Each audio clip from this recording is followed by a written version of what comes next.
Investir 100 € en bourse tous les mois, acte 3. Alors j'ai investi mes 100 premiers euros en bourse. Alors spoiler, pour le moment c'est pas super rentable, merci à Donald et à sa super guerre en Iran.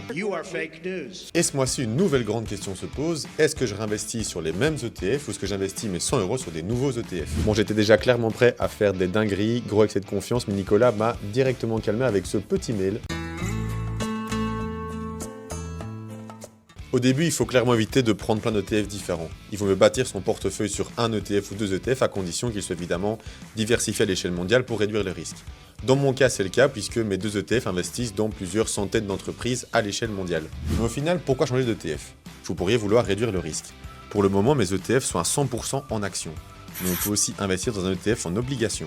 Les obligations évoluent souvent différemment des actions et peuvent apporter de la stabilité quand les actions jouent aux montagnes russes. Mais historiquement, elles offrent toutefois un rendement à long terme inférieur. Vous pouvez également ajouter d'autres actifs comme de l'or, des matières premières ou bien des crypto-monnaies. Vous pourriez aussi vouloir privilégier ou réduire la part de certains pays ou régions, par exemple des ETF avec moins d'actifs aux États-Unis.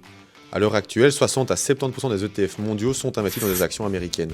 Et enfin, si vous croyez à la réussite de certains secteurs ou certaines entreprises par conviction, vous pouvez également décider de miser dessus.